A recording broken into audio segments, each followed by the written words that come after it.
Millionaire CEO sees his ex-wife holding hands with twin boys who look just like him. The millionaire CEO froze when he saw his ex-wife across the ballroom, holding hands with twin boys who looked exactly like him. The children he never knew existed. Before we dive into this incredible story, drop a comment below and tell us where you're watching from. Enjoy the story. The grand ballroom of the Westwood Hotel glittered with chandeliers that cast diamond-like reflections across the sea of designer gowns and tailored tuxedos. Alexander Morgan, CEO of Morgan Innovations, stood at the center of it all, a glass of champagne held loosely in his right hand. At 42, Alexander had conquered the tech world with ruthless precision, transforming a startup into a multi-billion-dollar empire that revolutionized medical technology.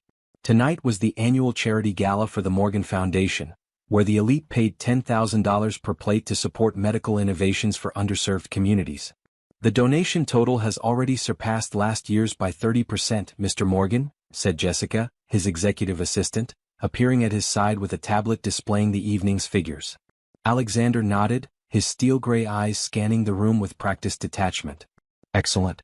Make sure the press release emphasizes the pediatric initiatives.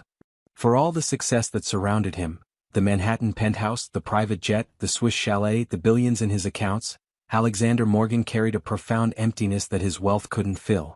The loneliness had become more acute in the 5 years since his divorce from Sarah, the only woman he had ever truly loved. Jessica cleared her throat, interrupting his thoughts. Mr. Morgan, there's something you should know. Her voice dropped to a whisper. Sarah is here. Alexander's body tensed, his gaze sharpening. Sarah? She wasn't on the guest list. Dr. Wilson from Memorial Hospital invited her. Apparently, she's been doing fundraising work for their pediatric wing. Alexander wasn't listening anymore. His eyes had found her across the crowded ballroom. Sarah, still breathtakingly beautiful in a midnight blue gown that accentuated her slender figure. Her honey blonde hair was swept into an elegant updo, exposing the graceful curve of her neck, the same neck he used to press his lips against in quieter, happier times. Then he noticed them. 2 small boys, perhaps 4 years old, standing close to Sarah's side. Identical twins with sandy blonde hair, fair skin and unmistakable steel-gray eyes. Morgan eyes. His eyes. The champagne glass slipped from Alexander's fingers, shattering on the marble floor. Conversations around him halted as guests turned to look, but Alexander couldn't move, couldn't speak, couldn't tear his gaze away from the impossible truth standing before him. Sir? Jessica's concerned voice seemed to come from miles away. Are you all right? Alexander finally found his voice, though it emerged as barely a whisper. Those children with Sarah. They look exactly like me. As if sensing his stare, Sarah looked up. Their eyes locked across the crowded room, and Alexander saw the flash of panic cross her face. She bent down to say something to the boys, then began to make her way toward the exit, guiding the twins through the crowd. No, Alexander muttered, already moving. She's not disappearing again. He cut through the crowd with determined strides, ignoring the greetings of board members and potential investors. Nothing mattered but reaching Sarah and those boys with his eyes, his chin, his characteristic tilt of the head. He caught up to them near the grand staircase just outside the ballroom. Sarah, he said, his voice tight with controlled emotion. She turned, her blue eyes wide with a mixture of resignation and defiance. Alexander. I was just leaving. With my children? The words escaped before he could think, hanging in the air between them. One of the twins looked up at him curiously. Mommy, who's this man? The other boy was less hesitant, staring openly at Alexander with an intensity that was eerily familiar. You have eyes like mine, he declared. Alexander knelt slowly to the child's level, his heart hammering against his ribs. What's your name? I'm Noah, the boy announced proudly. That's Ethan. We're twins. We're 4.5, Ethan added, holding up 4 fingers, his small voice serious. Alexander did the mental calculation quickly. Conception would have occurred just before their separation, before the fertility specialist had delivered the devastating news that had contributed to the collapse of their marriage. Sarah, Alexander's voice was barely audible. We need to talk. Before she could answer, a flash exploded nearby. Alexander looked up to see James Reynolds, a notorious gossip columnist, lowering his camera with a predatory smile. Mr. Morgan, care to comment on your apparent reunion with your ex-wife and these remarkable children? Sarah instinctively moved to shield the boys. This is a private matter. Alexander rose to his full height, stepping between Reynolds and his family. The word felt foreign yet right in his mind. "You'll delete that photo immediately," Alexander said, his voice deadly quiet. Reynolds smirked. "Freedom of the press, Mr. Morgan. I believe the public has a right to know when one of America's most eligible bachelors discovers he has heirs." Another man approached, his smile as practiced as his carefully styled appearance. "Victor Harlow, Alexander's COO and right-hand man for the past decade. Everything all right here, Alex?" Victor asked, his eyes moving curiously between Alexander, Sarah, and the twins. "Fine," Alexander replied curtly. "Sarah and I were just having a private conversation." Victor's gaze lingered on the boys with an expression Alexander couldn't quite interpret. Perhaps somewhere more discreet would be better. Sarah looked between the men, then down at her sons who were beginning to fidget. "It's late and the boys need to get home to bed. Alexander, She hesitated. "I can meet you tomorrow. To explain." "Explain?" Alexander echoed, disbelief coloring his voice. "That I have children I knew nothing about? 4-year-old children who are clearly mine." Noah tugged at Sarah's gown. "Mommy, I'm tired." Sarah's expression softened as she looked down at her son. "I know, sweetheart." She returned her gaze to Alexander, her resolve visibly strengthening. "Tomorrow. Call my number. It's still the same." She began to guide the twins toward the exit. Alexander took a step to follow, but Victor placed a restraining hand on his arm. "Let her go, Alex. There are 200 people in that ballroom, including the press and every major investor in Morgan Innovations. This isn't the time for a scene." Alexander watched as Sarah disappeared through the grand doors, the twin boys, his sons, looking back over their shoulders with undisguised curiosity. His sons. The thought thundered through his mind with the force of revelation. "Did you know?" Alexander asked, turning to Victor, his voice dangerously low. Victor's expression remained neutral. "Know what?" "About my children." "Of course not," Victor replied smoothly. "I'm as shocked as you are. But Alex, you need to consider how to handle this strategically. The implications for the company." "The company?" Alexander cut him off, incredulity rising. "I just discovered I have children, Victor. 4-year-old boys I've never met. And you're talking about the company?" Victor held up his hands in a placating gesture. "All I'm saying is that we need to verify paternity before any public acknowledgement. You remember what the doctor said about your condition. This could be some kind of... They have my eyes, Victor. My grandfather's chin. Hell, that little boy, Noah, he tilts his head exactly the way I do when I'm considering something." Alexander ran a hand through his dark hair, his mind racing. "Dr. Bryant told me the chances of conception were virtually zero, not impossible." Jessica approached, her expression concerned. "Mr. Morgan, people are asking questions. The board members noticed your interaction." Alexander straightened his shoulders, his decision made. "Tell them I've been called away on an urgent personal matter. Apologize on my behalf. Victor can handle the closing remarks and the check presentation." Victor frowned. "Where are you going?" "To get answers." Alexander was already striding toward the exit, pulling out his phone to call his driver. The cool night air hit him as he stepped outside, bringing with it a moment of clarity amidst the chaos of his thoughts. The boys were the perfect age. The timing aligned with the final months of his marriage to Sarah, before the fertility diagnosis, before she had suddenly asked for a divorce and disappeared from his life.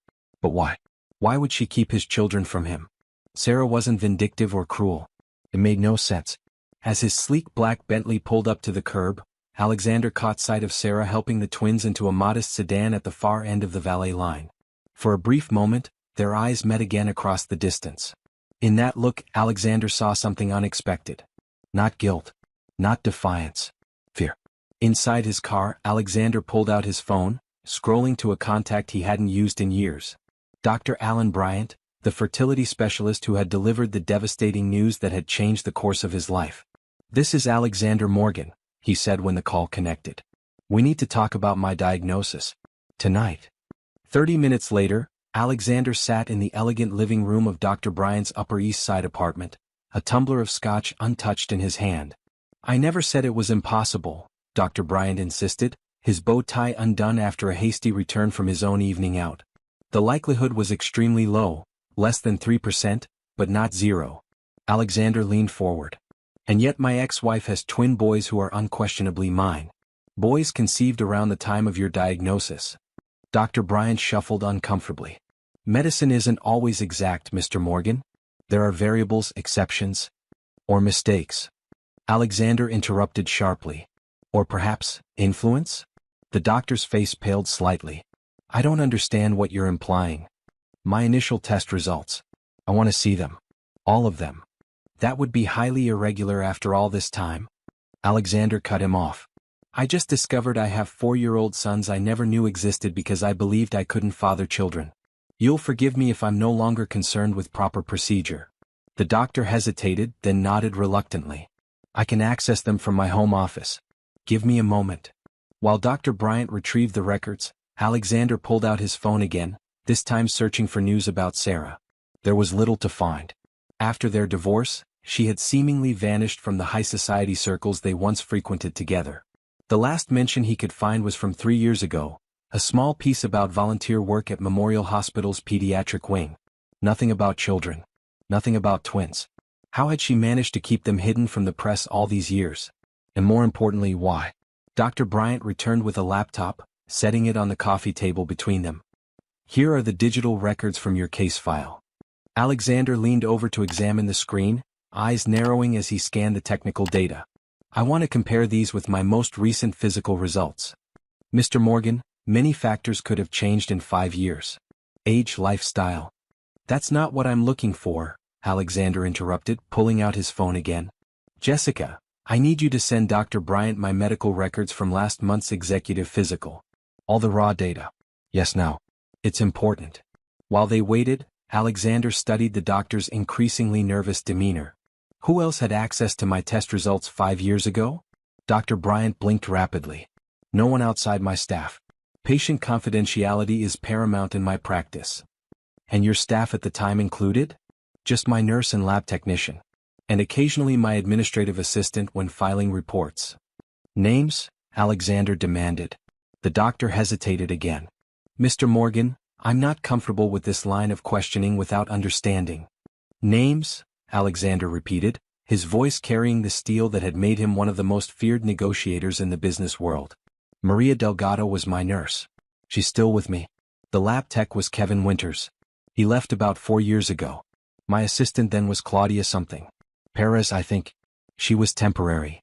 Alexander made a mental note of the names. And where did Kevin Winters go after leaving your practice? Dr. Bryant frowned. I'm not entirely sure. I believe he took a position with a larger medical group. Alexander's phone chimed with an incoming email. The records from my recent physical, he explained, forwarding them to the doctor's email. Dr. Bryant opened the files, placing them side by side with the old results. Alexander wasn't a medical expert, but even he could see significant discrepancies between certain numbers. These sperm motility scores are dramatically different, he noted, pointing to the screen. The doctor cleared his throat. As I mentioned, many factors could account for changes over time. Or, Alexander said coldly, my original results were manipulated. Dr. Bryant's face registered shock. That's a very serious accusation. Why would anyone do such a thing? Alexander sat back, the pieces beginning to align in his mind. To end my marriage. To destabilize me personally during a critical expansion phase for Morgan Innovations. His eyes hardened. To keep me from my children. Outside, the night had deepened, but for Alexander Morgan, things were finally beginning to clear. Someone had deliberately altered his medical results. Someone had wanted him to believe he couldn't father children. And he had a growing suspicion about who that someone might be. Back in his penthouse, Alexander stood at the floor-to-ceiling windows overlooking the glittering Manhattan skyline. Sleep was impossible. His mind raced with questions, suspicions, and the earth-shattering knowledge that somewhere in this city, his sons, his flesh and blood, were sleeping in beds he had never seen, in a home he had never visited. He picked up a framed photograph from his desk, the only one he had kept from his marriage. Sarah smiling up at him as they danced at a charity event, her blue eyes filled with love and promise. They had been so happy then, planning for the family they both wanted. Until the diagnosis changed everything. Alexander had thrown himself into work, unable to face the disappointment in Sarah's eyes. He had pushed her away, believing he was sparing her from a childless future with a husband who couldn't give her what she wanted most. When she finally asked for a divorce, he hadn't fought it. He had loved her enough to let her go. Or so he had believed. His phone rang, interrupting his thoughts. Jessica calling despite the late hour. "I found Kevin Winters," she said without preamble when he answered. After leaving Dr. Bryant's practice, he took a position at Harlow Medical Research Institute. Alexander's grip tightened on the phone. "Harlow? As in? Victor's family company?" "Yes. And there's more. He received a substantial bonus when he was hired, uncommon for a lab technician position." The confirmation of his suspicions hit Alexander like a physical blow. Victor. His longtime friend and business partner. The man he had trusted with everything. "Find out everything you can about his interactions with Sarah after our divorce. Phone records, emails, anything." "Already working on it," Jessica confirmed. "There's something else you should know. I've been digging into the company communications from that time period. There are irregularities. Messages that appear to have been intercepted or deleted from the system." "Get me everything by morning," Alexander instructed. "And Jessica, thank you." After ending the call, Alexander returned to the window, watching as the first hints of dawn began to lighten the eastern sky.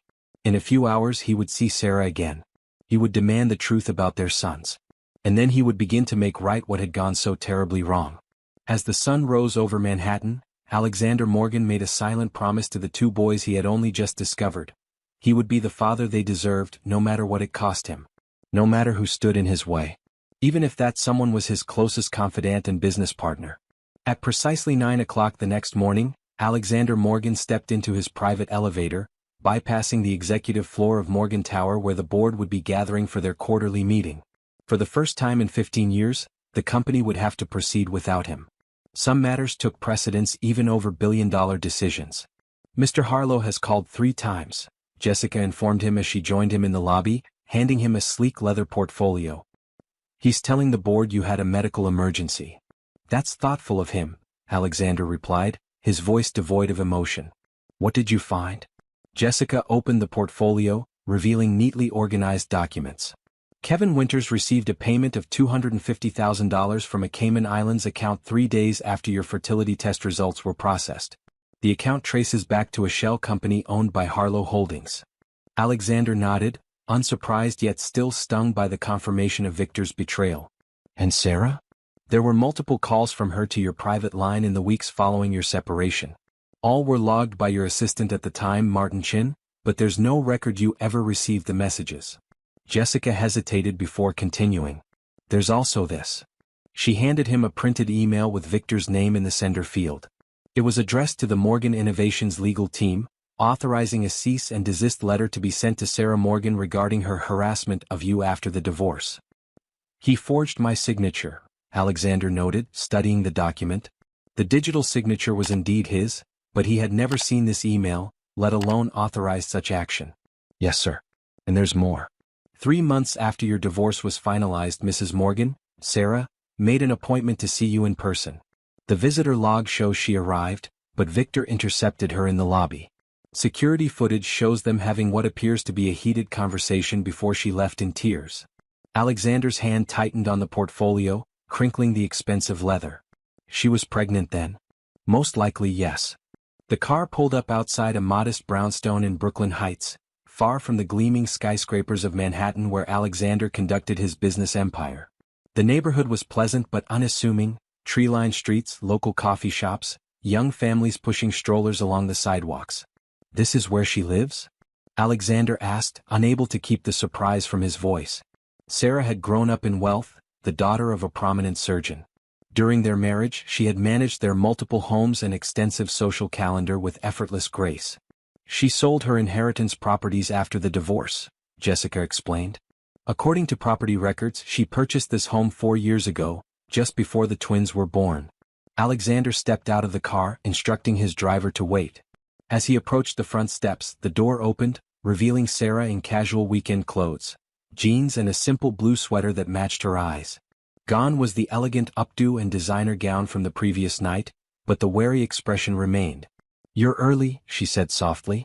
"I've waited 4 years," Alexander replied. "I didn't want to waste another minute." Sarah stepped aside to let him enter. The home's interior was warm and inviting, comfortable furniture, walls adorned with children's artwork, toys neatly organized in colorful bins. It was nothing like the minimalist luxury of his penthouse, yet it felt more like a home than any place he had lived since their divorce. "The boys are at their playgroup until noon," Sarah explained, leading him to a sunlit kitchen at the rear of the house. I thought it would be better if we talked first. Alexander stood awkwardly in the center of the kitchen, suddenly unsure how to begin despite the questions that had kept him awake all night. Sarah busied herself making coffee, the domestic normality of the gesture at odds with the extraordinary circumstances that had brought him here. Did you know, he finally asked, about Victor? Sarah turned, surprise evident on her face. You know about Victor's involvement? I know he falsified my medical records to make me believe I was infertile. I know he intercepted your attempts to contact me. Alexander's voice tightened. What I don't know is why you gave up trying to tell me about my own children. Sarah handed him a mug of coffee, pain flickering across her features. I didn't give up, Alexander. I was threatened. Threatened? Alexander's protective instincts immediately flared. By whom? Victor came to see me about 5 months into my pregnancy. He brought documentation of your fertility treatment, showing you knew you couldn't have children. Sarah's hands trembled slightly as she recalled the moment. He said you had authorized him to offer a settlement, financial support for the babies in exchange for my silence about their paternity. Alexander felt the blood drain from his face. And you believed I would do that? Deny my own children? Sarah met his gaze directly. The man I married? No. But the man you became after the diagnosis? Distant, cold, burying yourself in work to avoid dealing with our pain together? I wasn't sure anymore. Her words hit him like a physical blow. She was right. He had shut down emotionally after receiving the devastating news, pushing away the person he loved most when they both needed support. I refused the offer, Sarah continued. Told him I was going to tell you about the babies no matter what. That's when the threats began. What kind of threats? Victor made it clear that if I pursued contact, Morgan Innovations would use every legal resource to question my credibility, my fitness as a mother, potentially even seek custody based on my unstable behavior in harassing you after the divorce. Sarah's voice hardened. When I still wouldn't back down, he switched tactics. He said Morgan Innovations was on the verge of a breakthrough cancer treatment that would save thousands of lives, but the company's stability depended on your complete focus. If I disrupted that with a paternity claim, those lives would be on my conscience. Alexander set down his coffee mug with enough force that liquid sloshed over the rim. He used our company's mission against you? Against our children? It worked, Sarah admitted quietly.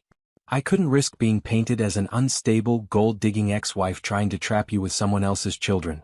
Not with the resources you, Morgan Innovations, could bring to bear.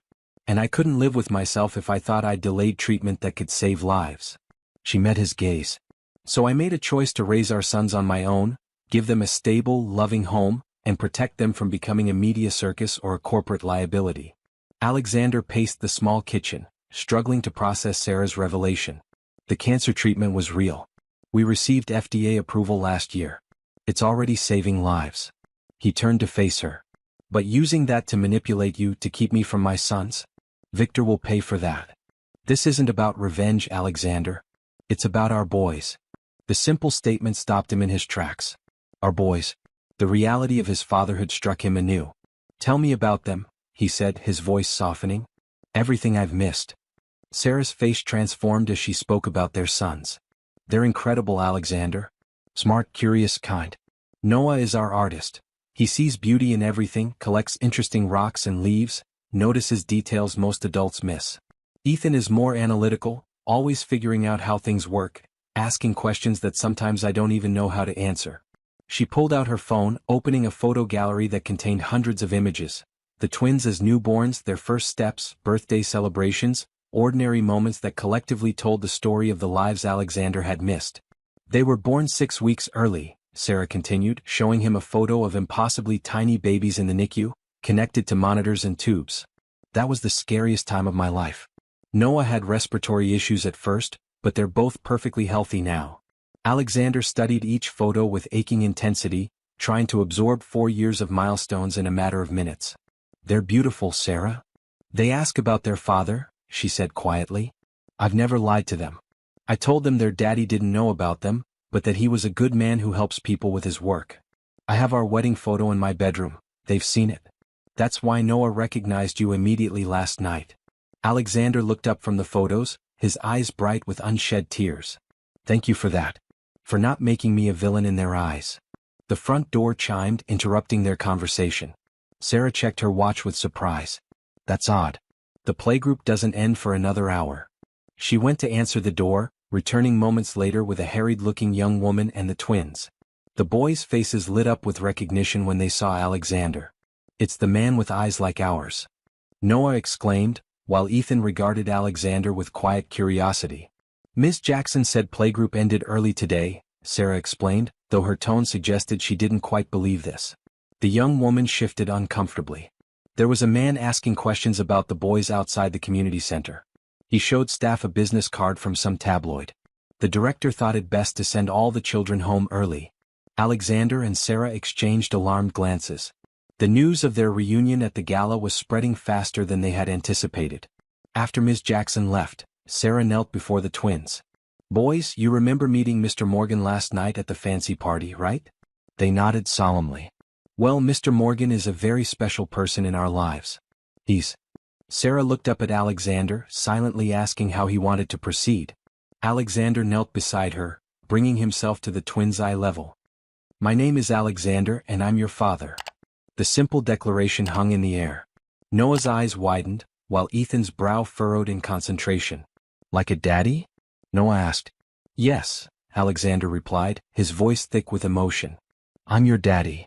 Where have you been? Ethan's question was direct, with no hint of accusation, just a child's natural curiosity. Alexander glanced at Sarah before answering. I didn't know about you until I saw you last night. If I had known, I would have been here all along. Sometimes grown-ups make mistakes, Sarah added gently. Sometimes they get confused or tricked. Like when Noah tricked me about the cookie? Ethan asked seriously, causing both adults to smile despite the gravity of the moment. Something like that, Sarah agreed. But now your daddy knows about you and he wants to be part of our family. Alexander's heart swelled at Sarah's words. She was offering him a chance, an opportunity to become the father these boys deserved, despite everything that had happened. Noah approached cautiously, studying Alexander's face with an artist's attention to detail. Your eyes are exactly like mine, he declared, then turned to his mother. Can I show him my rock collection? Of course, sweetheart, Sarah replied. As Noah took Alexander's hand and pulled him toward the stairs, Ethan followed with equal interest. I have a solar system in my room, he informed Alexander seriously. But Neptune fell down yesterday. Alexander allowed himself to be led upstairs, looking back at Sarah with gratitude and something else, a reawakening of feelings he had spent 5 years trying to forget. In the twins' bedroom, Alexander was introduced to collections of treasured rocks, solar system models, storybooks, and favorite stuffed animals.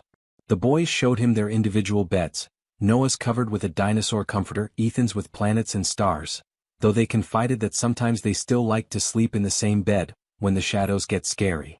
With each passing minute, Alexander felt his heart expand to accommodate the love growing for these two small boys who were undeniably his sons. They had his eyes, his mannerisms, but they also had Sarah's kindness, her emotional intelligence, her ability to make others feel at ease. When the impromptu tour concluded, the four of them gathered in the living room. The initial awkwardness had dissolved, replaced by a tenuous but genuine connection that felt both brand new and somehow familiar. Are you going to live with us now? Noah asked, cutting through the adult complexities with the directness only a child could manage. Alexander looked to Sarah, uncertain how to respond. Your daddy has his own home, she explained gently. But he'll be spending lots of time with us, getting to know you both. Can we see your home? Ethan inquired practically. Of course, Alexander replied.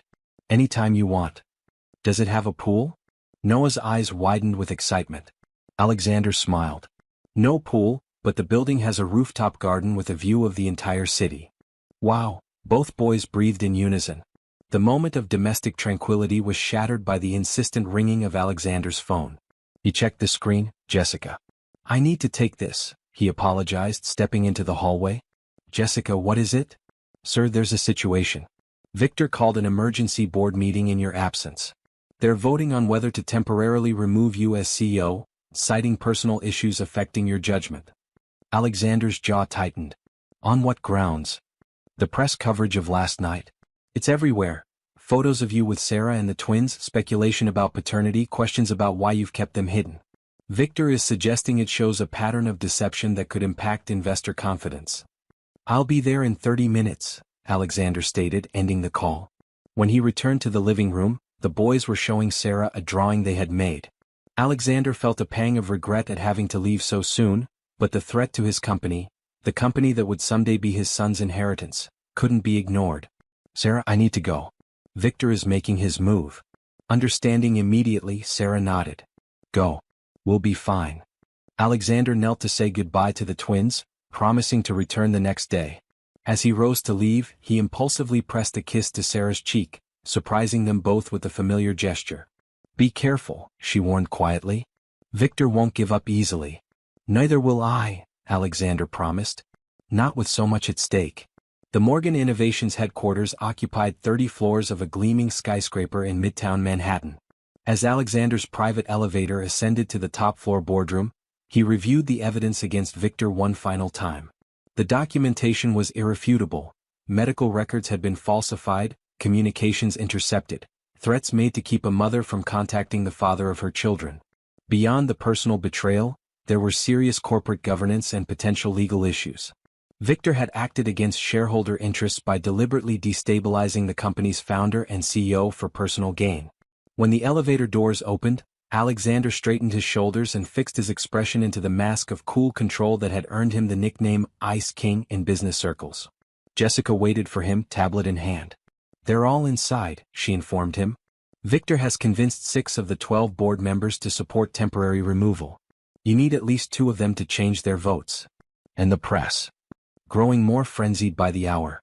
The narrative is currently that you hid your children to maintain your bachelor image and boost company value. Alexander nodded grimly. Time to change the narrative. He strode into the boardroom, commanding immediate attention as conversations halted mid-sentence. Victor sat at the far end of the table, the position traditionally reserved for Alexander, a visual statement of his intended coup. Alexander, Victor greeted with feigned concern. We weren't expecting you. How are you feeling? Better than you will be in about 10 minutes, Alexander replied coldly, taking his rightful position at the head of the table. Ladies and gentlemen of the board, I apologize for my absence this morning. As you've likely seen in the press, I made quite a discovery last night. He removed a flash drive from his pocket, handing it to Jessica, who connected it to the room's display system. Before we continue with this meeting, I'd like to present some information that directly impacts Morgan Innovations' governance. The first document appeared on the large screen. Kevin Winter's employment contract with Harlow Medical Research, complete with the suspicious signing bonus. What is this? Demanded Eleanor Chin, one of the board's longest-serving members. Evidence of corporate sabotage, Alexander stated flatly. 5 years ago, Victor Harlow orchestrated the falsification of my medical records to make me believe I was infertile. The lab technician who processed those tests was subsequently hired by Victor's family business with a substantial bonus. Shocked murmurs filled the room as Alexander continued, displaying email after email, document after document, building an irrefutable case against his once trusted lieutenant. The purpose of this deception was twofold, Alexander explained. First, to destabilize me emotionally during a critical expansion phase for the company. Second, and more importantly, to separate me from my then-wife Sarah and, as I now know, from the children she was carrying, my children who Victor ensured I would never know existed. Victor stood abruptly. This is absurd. Alexander is clearly suffering from some kind of breakdown. These documents could easily be fabricated. They're authenticated, Jessica interjected, distributing printed copies to each board member. Digital signatures, metadata, server logs, all verified by our security team and an independent forensic consultant. Alexander fixed Victor with an icy stare. You didn't count on Jessica finding the original server backups, did you? Or on Dr. Bryant keeping his unaltered medical notes? Or on the fact that Winters would turn on you to save himself from prosecution? Victor's composure began to crack as the board members examined the evidence before them, their expressions shifting from confusion to outrage. Even if these allegations were true, Victor attempted, his voice less steady now, they happened 5 years ago. They have no bearing on current company operations or... They have every bearing, Alexander interrupted sharply. You used company resources to conduct this deception. You intercepted communications meant for me using corporate systems. You threatened the mother of my children by invoking Morgan Innovations' legal resources without authorization. And now you're attempting a boardroom coup based on a press narrative you helped create. Eleanor Chin removed her glasses slowly. If these documents are authentic, this is the most egregious breach of corporate ethics I've encountered in 30 years of board service. They're authentic, Alexander confirmed. And there's more. Victor has been systematically undermining key research initiatives while building parallel projects at Harlow Medical. The lifespan protocol delay last year wasn't due to regulatory issues as he claimed, it was deliberate sabotage to give his family's company time to develop a competing treatment. This new accusation sent another wave of shock through the boardroom. Corporate espionage was something every board member understood all too well. It struck at the heart of their fiduciary responsibilities. I move to adjourn this emergency session immediately, stated Harold Winters, the board's chairman, and to open a formal investigation into these allegations against Mr. Harlow. Seconded, Eleanor Chin responded instantly. Victor looked around the table desperately. This is a distraction tactic. Alexander doesn't want to address the real issue, that he concealed the existence of his children, potential heirs to the company, from shareholders and this board. I didn't conceal anything, Alexander replied calmly. I discovered their existence last night just as the rest of the world did. And first thing this morning I went to meet my sons, Ethan and Noah, for the first time. The simple truth of this statement, delivered without drama or embellishment, carried more weight than any emotional appeal could have. Harold Winters brought his gavel down decisively. This emergency session is adjourned. Security will escort Mr. Harlow from the building pending investigation. His access to all company systems is to be suspended immediately. As the board members filed out, many stopping to express their support to Alexander, Victor made one last desperate attempt. You can't prove any of this will stand up in court, he hissed. My family has enough resources to bury you in litigation for years. Alexander leaned in close, his voice for Victor's ears only. You're right. A court battle would be long and messy. But consider this, every investor, every partner, every potential acquisition target would learn exactly what kind of man you are. The Harlow name wouldn't be worth the paper it's printed on when I'm finished. What do you want? Victor asked, defeat creeping into his voice. Your resignation from Morgan Innovations. Complete divestment of all Harlow holdings and any company affiliated with our research. And a full admission of your actions regarding Sarah and my sons. Alexander's expression hardened. You have 24 hours before I take this public. As security arrived to escort Victor out, Alexander turned away, already focused on what mattered most, returning to Brooklyn, to the modest brownstone where his sons were waiting to know their father. Outside Morgan Tower, reporters had gathered in even greater numbers, shouting questions as Alexander emerged.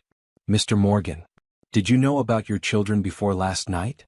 Is it true you paid their mother to keep them secret? Will the twins become heirs to the Morgan fortune? Alexander paused on the steps, deciding in that moment to address the situation directly rather than hiding behind prepared statements. Last night, he began, his clear voice carrying across the plaza, I experienced the greatest surprise and joy of my life when I discovered I have 2 sons. Due to medical misinformation and deliberate interference by individuals with their own agendas, I was unaware of their existence until that moment. The reporters fell momentarily silent, captivated by the raw emotion in the normally composed CEO's voice. I have spent this morning meeting my children for the first time, learning their names, their interests, their personalities. They are incredible boys and I look forward to being their father in every way possible. What about their mother, your ex-wife? Called out a female reporter. Alexander's expression softened. Sarah has done an extraordinary job raising our sons alone for 4 years. She has shown remarkable strength and character in the face of circumstances that would break many people. She deserves respect and privacy as we navigate this new chapter as a family. With that, he stepped into his waiting car, instructing the driver to return to Brooklyn. Back to Sarah. Back to the twins. Back to the family he never knew he had. As the car moved through Manhattan traffic, Alexander gazed out at the city that had been the backdrop for his business triumphs. None of those accomplishments seemed to matter now compared to the simple miracle of his son's existence. He opened his phone, looking again at the photos Sarah had shared with him that morning, bath times and bedtimes, first steps and birthday cakes, Halloween costumes and Christmas mornings, a lifetime of moments compressed into a digital album. Moments he could never reclaim, but which strengthened his resolve to miss not a single day more. The car pulled up outside Sarah's brownstone just as the afternoon sun cast a golden glow over the tree-lined street. Through the front window, Alexander could see Sarah sitting on the living room floor with the twins, building something with colorful blocks. The scene of domestic tranquility caught at his heart. This was what he had lost, what had been stolen from him. But not anymore. As he approached the door, Ethan spotted him through the window. The boy's face lit up with recognition, and he tugged excitedly at his brother's sleeve, pointing. Noah looked up, his expression transforming into a brilliant smile that was so like Sarah's it took Alexander's breath away. Sarah opened the door before he could knock, a question in her eyes. How did it go? Victor's been removed pending investigation.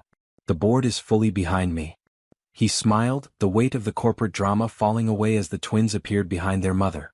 You came back, Noah stated, sounding pleased but somewhat surprised, as if he hadn't been entirely certain their new father would return. I promised I would, Alexander replied, kneeling to their level. And I always keep my promises. We built a castle, Ethan informed him seriously. But the dragon keeps knocking it down. Alexander raised an eyebrow. A dragon? That's me, Noah declared with a giggle. I'm the dragon.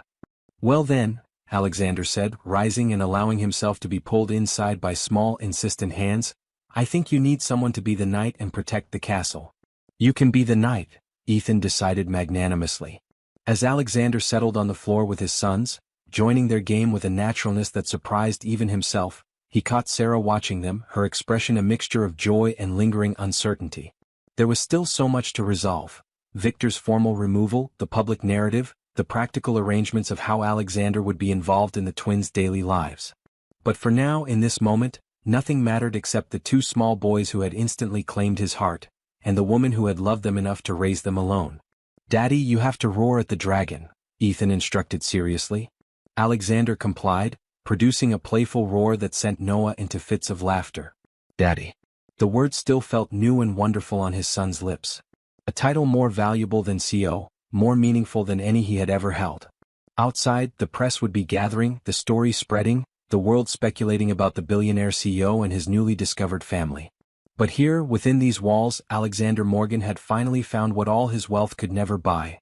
A family, a home, a second chance at the life he had always wanted. And he wasn't going to waste a single moment of it.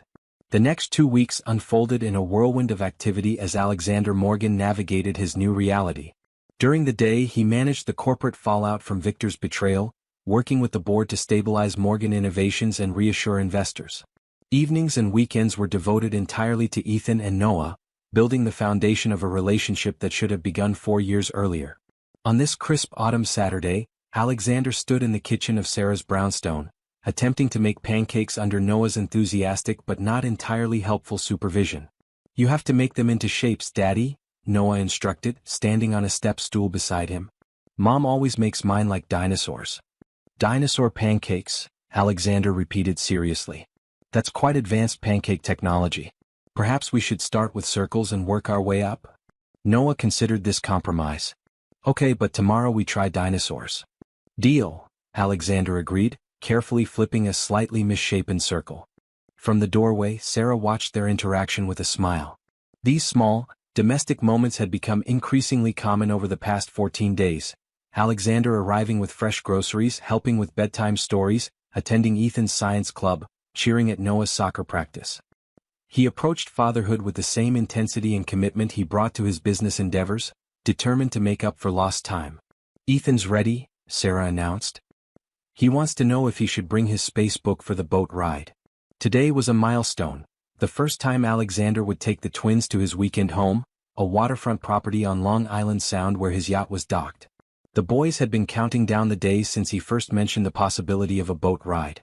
Absolutely, Alexander replied, sliding the last pancake onto a plate. There's plenty of reading space on board. And I have a surprise for him, star charts for tonight if the weather stays clear. The easy domesticity of the scene struck Sarah anew. She had spent 4 years building a life for herself and the twins without Alexander, convinced they would never be a family. Now here he was, making pancakes in her kitchen on a Saturday morning as if it were the most natural thing in the world. What about Victor? She asked quietly, once Noah had scampered off to join his brother. Any word from his lawyers? Alexander's expression darkened slightly. They've agreed to terms. Complete resignation from Morgan Innovations, divestment from all related companies, and a confidential settlement that includes his admission of wrongdoing regarding our family situation. In exchange for? No criminal charges, no public disclosure of the specific actions he took. Alexander's jaw tightened. It's more lenient than he deserves, but it spares the company a prolonged scandal and, more importantly, protects the boys from becoming tabloid fodder any more than they already have. The press coverage had been intense in the days following Alexander's discovery of his sons. Billionaire's secret family revealed, screamed one headline. DNA test confirms tech CEO's twin heirs, declared another. Alexander had managed the narrative as best he could, releasing a simple statement confirming that he had only just learned of his children's existence and intended to be fully involved in their lives moving forward. Speaking of the press, Sarah began hesitantly, the boys' preschool called yesterday. There have been photographers hanging around at pickup time. Alexander's expression hardened. I'll have security handle it. The media attention will die down eventually, but until then we need to protect their privacy. Their conversation was interrupted by the thunder of small feet as the twins burst into the kitchen, backpacks ready for their adventure. Can we go now? Ethan asked, practically vibrating with excitement. I want to see the yacht. First breakfast, then yacht, Alexander replied, lifting each boy into his chair at the table. The simple act of helping his sons with such an ordinary task still filled him with wonder. These incredible children were his, a part of him he hadn't known was missing until 2 weeks ago. After breakfast, the four of them piled into Alexander's Range Rover for the drive to Long Island. While not as ostentatious as his Bentley, it was still a far cry from Sarah's practical sedan. You've child-proofed $1 million vehicle, Sarah observed with amusement, noting the integrated booster seats and protective covers on the leather upholstery. Jessica is very thorough, Alexander replied with a smile. His executive assistant had thrown herself into preparing every aspect of his life for the inclusion of 2 energetic 4-year-olds, from scheduling adjustments to safety modifications. As they drove, the twins peppered Alexander with questions. About the boat, about his house, about why the sky is blue and where rain comes from. He answered each query with genuine attention, his patient responses a sharp contrast to the brusque efficiency he was known for in business. You're good with them, Sarah said softly when the boys became distracted by a passing fire truck. They make it easy, Alexander replied, glancing at her. You've raised extraordinary children, Sarah. She accepted the compliment with a slight nod, though her eyes revealed the true cost of those years alone. The sleepless nights, the financial struggles, the exhaustion of being both mother and father to 2 active boys. Alexander reached across the console to squeeze her hand gently. I'll never be able to make up for the time I missed for not being there when you needed me. But I promise you this, you'll never have to do it alone again. The sincerity in his voice brought unexpected tears to Sarah's eyes. She had long ago accepted that their marriage was over, that the love they once shared had been another casualty of Victor's manipulation. Yet these past 2 weeks had awakened feelings she thought were safely buried. Seeing Alexander with their sons, watching him transition from ruthless CEO to devoted father, glimpsing again the man she had fallen in love with all those years ago. When they arrived at the gated waterfront property, the twins' excitement reached new heights. The sprawling Cape Cod-style home overlooked a private dock where Alexander's 75-foot yacht gleamed in the autumn sunlight. You live here? Noah gasped, his eyes wide as he took in the expansive grounds. Only on weekends, Alexander explained, helping the boys out of the car. Usually it's very quiet here. I think the house has been waiting for children to bring it to life. The simplicity of this statement touched Sarah deeply. For all his wealth and success, Alexander had built a life that was ultimately empty. Homes without family, achievements without anyone to share them with. Until now. The twins raced ahead to explore, their excited voices carrying back to the adults as they discovered a treehouse, a small beach area, and most thrillingly the yacht itself. Can we go on it now, Daddy? Please? Ethan pleaded, bouncing on his toes beside the dock. First we need life jackets, Alexander replied, leading them to a storage shed where child-sized life vests waited. Jessica's thoroughness again, Sarah noted. Once properly outfitted in safety gear, the twins boarded the vessel with Alexander's assistance, their expressions a mixture of awe and delight as they explored the sleek interior with its polished wood and nautical accents. This is the wheelhouse, Alexander explained, lifting each boy in turn to see the sophisticated navigation equipment. And this is where the captain stands to steer the boat. Are you the captain? Noah asked. Today I am, Alexander confirmed. Would you like to help me steer once we're out on the water? Both boys nodded vigorously, though Ethan looked slightly nervous at the prospect of such responsibility. You won't let us crash, right? He clarified seriously. Alexander suppressed a smile. I promise to keep everyone safe. That's what daddies do. As he guided the yacht out of the dock and into the open water of the Sound, Sarah watched from a cushioned seat near the stern, struck by how naturally Alexander had assumed his role as father. There was no hesitation, no awkwardness, just a man who had discovered his purpose and embraced it completely. The day passed in a blur of small, perfect moments. The twins' delight as dolphins briefly swam alongside the yacht, a picnic lunch on the sundeck, Alexander patiently teaching Ethan how to use the navigation instruments while Noah sketched the coastline with surprising detail for a 4-year-old. By late afternoon they had returned to the dock. The twins, exhausted from fresh air and excitement, fell asleep on the drive back to Brooklyn, their small heads nodding against the car seats. They had a wonderful time, Sarah said, glancing back at their sleeping forms. You've given them a day they'll never forget. Alexander's hands tightened on the steering wheel. I want to give them so much more than one good day, Sarah. I want to be a real father to them, present, involved, consistent. You already are, she assured him.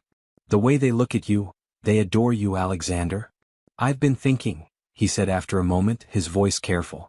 The arrangement we have now, me coming to Brooklyn whenever I can, it's not sustainable long-term. The commute, the scheduling complications, the press following my every move between locations. Sarah tensed slightly. What are you suggesting? I'd like to buy a place in Brooklyn Heights. Something close to you and the boys' school. Somewhere I could have them stay regularly without disrupting their routine too much. He glanced at her. With your approval, of course.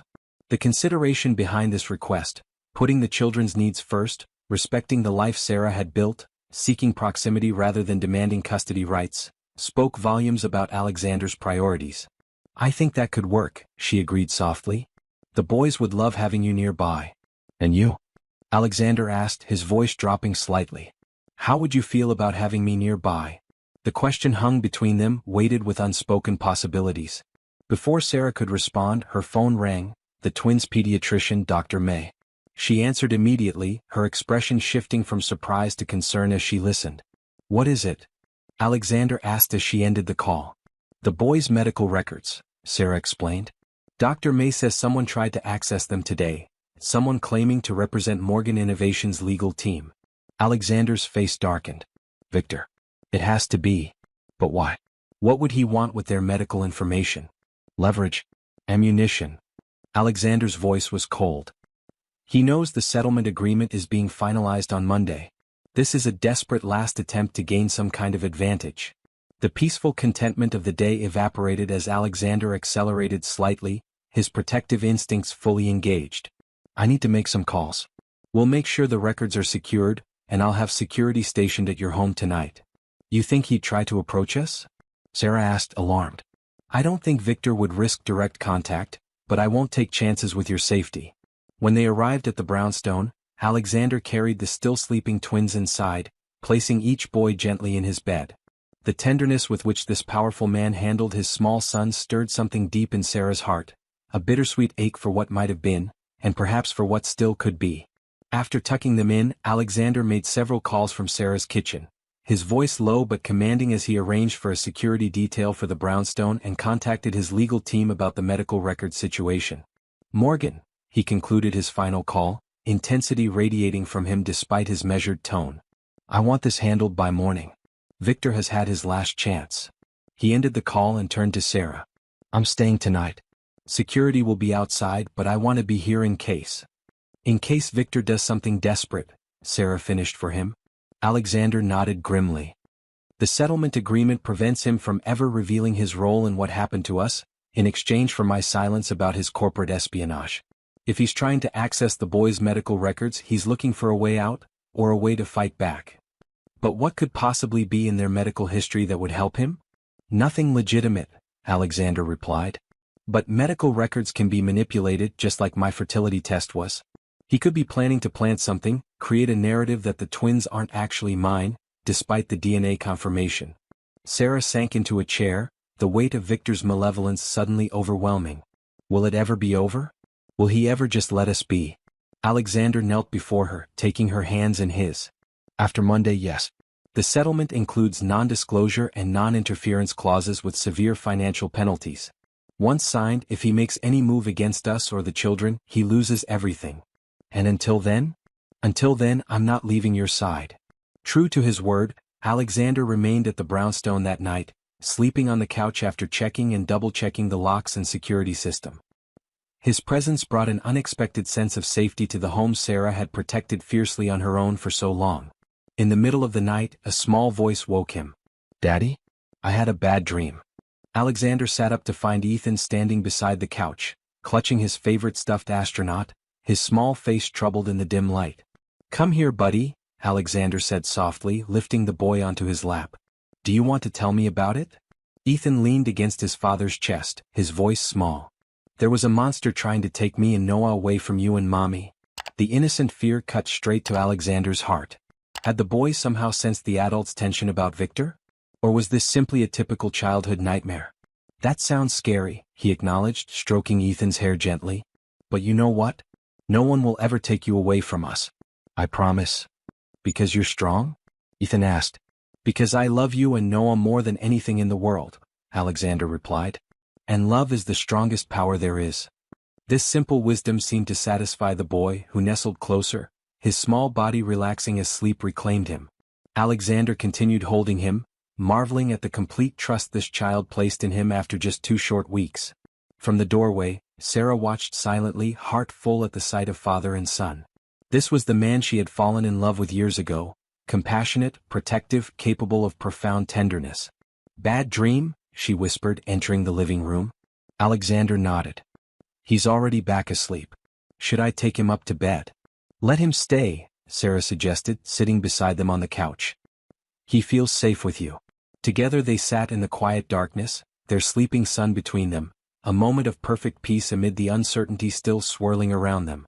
Morning brought chaos as it always did with twin 4-year-olds, breakfast spills, missing shoes, negotiations over which toys could accompany them to the park. Alexander waded into the domestic mayhem with surprising competence, helping Noah find his missing sneaker while simultaneously convincing Ethan that 3 toys was indeed the maximum park allowance. Sarah watched with a mixture of amusement and something deeper as this man who commanded a corporate empire applied the same focus to her son's small daily dramas. "You're a natural," she observed as he successfully negotiated a compromise on the toy situation. Alexander looked up with a smile that transformed his usually serious face. "I'm learning from the best. I've been watching you." The simple compliment warmed her more than it should have. As they prepared to leave for the park, Alexander's phone rang. He checked the screen, then answered with his business voice, the tone noticeably different from the one he used with the twins. "Morgan." He listened intently, his expression shifting from concern to grim satisfaction. "Good. Send the evidence to the legal team immediately." "Yes, I want the amended agreement ready by noon."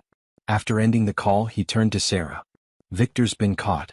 His IT specialist attempted to hack Dr. May's medical database last night. The security team traced it directly back to him." "So it's over?" Sarah asked, hardly daring to believe it. "Almost. The settlement agreement is being amended with stricter terms based on this new violation. He'll sign by noon or face criminal charges for the hacking attempt." Alexander's expression softened as he looked at the twins, who were busy stuffing toys into their backpacks. "They're safe, Sarah. We all are." The relief that washed over her was almost physical in its intensity. For 4 years she had lived with the shadow of Victor's threats, always looking over her shoulder, always fearing what might happen if she pushed back too hard against his warnings to stay away from Alexander. "Thank you," she whispered. "For believing me. For fighting for them." "For us," Alexander corrected gently. "I'm fighting for all of us, Sarah." The moment was interrupted by Noah tugging at Alexander's sleeve. "Daddy, are you coming to the park with us?" "Wouldn't miss it," Alexander assured him, hoisting the boy onto his shoulders with practiced ease. "Race you to the car, Ethan." Later that evening, after a full day of park adventures and pizza dinner, with the twins bathed and tucked into bed, Sarah and Alexander sat on her small back patio, sharing a bottle of wine under the string lights that gave the modest space a magical quality. "Victor signed the amended agreement," Alexander informed her, his voice quiet to avoid disturbing the sleeping boys. "His final severance payment has been reduced by 80%, and he's agreed to relocate to the West Coast as part of the non-interference clause." "So it really is over," Sarah mused, the realization still sinking in. "This chapter is, yes." Alexander studied his wine glass thoughtfully. "But I hope our story is just beginning its next chapter." Sarah looked up, catching the unmistakable intent in his gaze. "Alexander. These past 2 weeks have been the happiest of my life," he continued, setting his glass aside to face her fully. "Not just because I found my sons, but because I found my way back to you, Sarah." "We're not the same people we were 5 years ago," she reminded him gently. "No, we're not," he agreed. "We're better. Stronger. You're the most incredible mother, the most resilient woman I've ever known. And I've learned what truly matters. It took losing everything that was important to make me see it." Sarah felt her heart quickening despite her resolve to be cautious. "What are you saying exactly?" Alexander took her hands in his normally confident expression giving way to rare vulnerability. "I'm saying that I love you, Sarah. I never stopped loving you. Whatever Victor did to tear us apart, he couldn't break that. Alexander, we can't just pick up where we left off. Too much has happened." "I'm not asking to go backward," he assured her. "I'm asking for a chance to build something new, together. For us, for the boys." Before Sarah could respond, a small voice came from the doorway. "Are you and Daddy getting married again?" They turned to find Noah standing there in his spaceship pajamas, his expression hopeful. Behind him, Ethan peered around the doorframe with equal interest. "We were just talking, sweetheart," Sarah explained, rising to guide the boys back inside. "Why aren't you two asleep?" "We heard voices," Ethan explained reasonably. "And Noah said you were probably kissing." Alexander suppressed a smile as Sarah flushed slightly. "No kissing," she clarified. "Just grown-up conversation." "About getting married?" Noah persisted, fixing them with a direct stare that reminded Sarah forcefully of Alexander during business negotiations. Alexander knelt to the boy's level. "Your mom and I care about each other very much. And we both love you more than anything in the world. But grown-up relationships are complicated sometimes. We need time to figure things out." The twins exchanged one of their silent communications before Ethan spoke. "We talked about it and we think you should get married again. Then we can all live together and Daddy won't have to go away at night." The simple logic of children, seeing straight to the heart of what really mattered, uncomplicated by adult fears and hesitations. "Back to bed you two," Sarah instructed gently. "We can talk more about this tomorrow." After tucking the twins in again with extra reassurances that everything was fine and yes, Daddy would still be there in the morning, Sarah returned to the patio to find Alexander standing by the railing, looking up at the night sky. "They're subtle negotiators," he remarked with a smile. "I should hire them for my next merger talks." Sarah laughed softly, the tension broken. "They know what they want." "And what about you, Sarah?" Alexander asked, turning to face her. "What do you want?" She considered the question seriously, weighing the past against the future, risk against possibility. "I want what's best for Ethan and Noah," she began. "A stable home, 2 parents who love them, security." "And for yourself?" Sarah took a deep breath. 5 years ago, I wanted a family with you. A life together. When that fell apart, I built a different life. One where I didn't need anyone else, where the boys and I were enough on our own." Alexander waited, giving her space to continue. "But seeing you with them these past 2 weeks, seeing the man you've become." She met his gaze directly. "I think perhaps what I want hasn't changed as much as I thought." It was a small admission, but the hope that kindled in Alexander's eyes made it clear he understood its significance. "We don't have to rush," he said, taking a careful step toward her. "We can take this slow, rebuild what was broken." Sarah nodded, allowing herself to imagine a future she had long since abandoned. A complete family, the 4 of them together. "One day at a time," she agreed. Alexander smiled, reaching out to tuck a strand of hair behind her ear, his touch as gentle as his gaze was intense. "May I kiss you, Sarah? I've wanted to since the moment I saw you at the gala." Instead of answering, she closed the distance between them, her lips meeting his in a kiss that felt both familiar and entirely new, a beginning rather than an ending. When they separated, Alexander kept her close, his forehead resting against hers. "I promise you this," he whispered. "I will spend every day making up for the time we lost. Not just with the boys but with you." Sarah believed him. Not because he was Alexander Morgan, billionaire CEO whose word was considered unbreakable in business circles, but because he was simply Alexander, the man who had once held her heart and who, against all odds, was finding his way back to it again.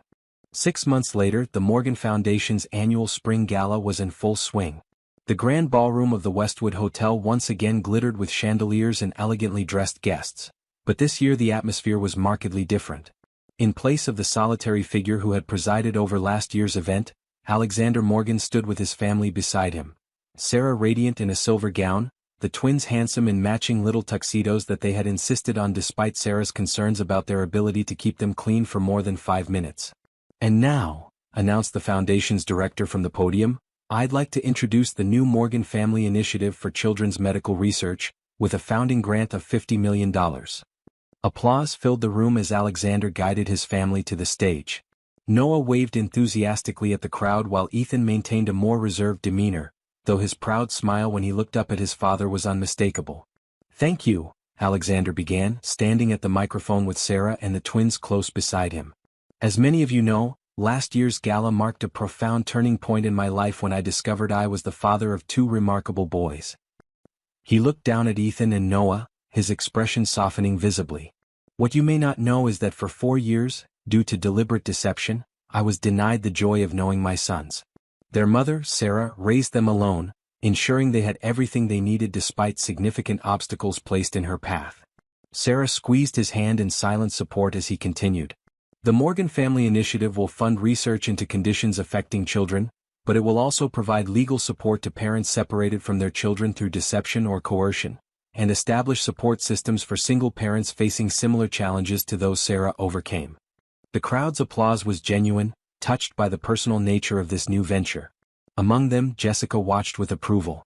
She had witnessed Alexander's transformation from driven, solitary CEO to devoted family man, a change that had made him not less effective as a leader, but more human, more accessible, more genuinely invested in the impact of his work. "Before we continue with tonight's festivities," Alexander added, "I have one more announcement of a more personal nature." He turned to Sarah, taking both her hands in his as the twins looked on with barely contained excitement. 6 months ago, I made a promise to spend every day making up for the time we lost. Today, I want to make that promise permanent." Gasps rippled through the audience as Alexander dropped to one knee, producing a small velvet box from his pocket. "Sarah Elizabeth Parker, mother of my children, keeper of my heart, will you marry me?" Again? Tears glistened in Sarah's eyes as she nodded, unable to speak for a moment. "Yes," she finally managed. "Yes, Alexander."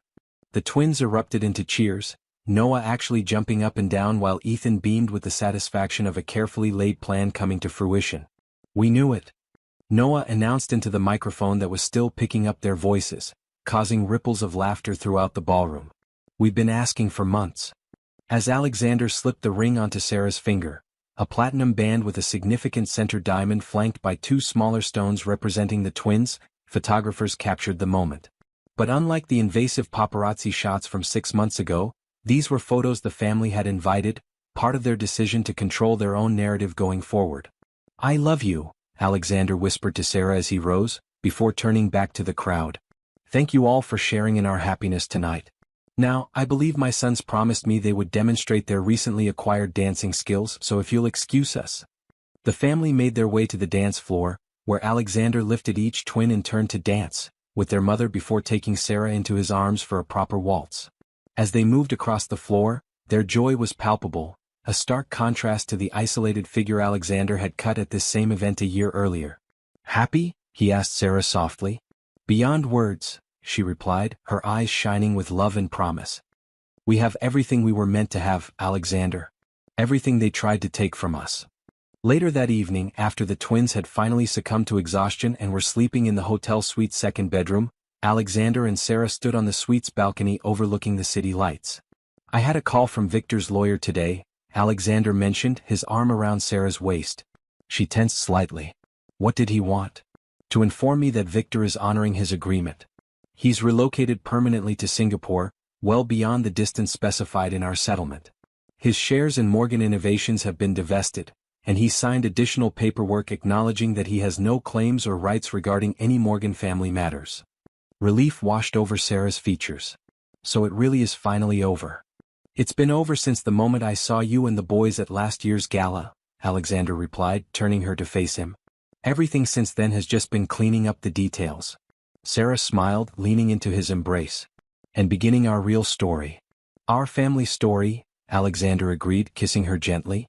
Inside the suite, 2 small figures appeared in the bedroom doorway, drawn as if by some sixth sense to this moment of perfect contentment between their parents. "Daddy?" Ethan called softly. We can't sleep. Alexander turned with a smile, extending his hand to his sons. Come here, you two. The twins joined their parents on the balcony, Noah immediately climbing into Sarah's arms while Ethan leaned against his father's side. Look at all the lights, Noah whispered, pointing at the sparkling cityscape. It's like the stars fell down. It's beautiful, Sarah agreed, pressing a kiss to her son's head.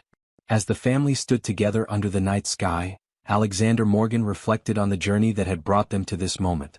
From isolated CEO to devoted father. From betrayed ex-husband to husband-to-be once more. From a man who measured success in billions to one who counted it in bedtime stories and small hands holding his.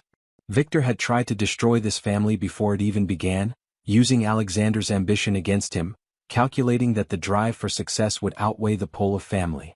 He couldn't have been more wrong. In the end, it wasn't Morgan Innovations or his vast fortune that defined Alexander Morgan's legacy. It was these three people beside him, the family he had almost lost and had found again against impossible odds. As if reading his thoughts, Sarah reached for his hand, her engagement ring catching the city lights. No regrets about the path that led us here? Alexander looked at his sons, already drowsy again in the safety of their parents' presence, then back to the woman who had never stopped loving him even when they were apart. No regrets, he said with absolute certainty. Only gratitude for the second chance we've been given. And a lifetime ahead to make the most of it. Above them, a shooting star traced a brilliant path across the night sky. Noah pointed excitedly, suddenly wide awake again. Make a wish, Daddy. Alexander smiled, looking at the three people who had become his entire world. I already have everything I could possibly wish for. And as Sarah's eyes met his over their children's heads, Alexander knew it was true. The emptiness that had haunted him for so long was gone, replaced by a fullness of heart he had never imagined possible. He was home. They were home. Together.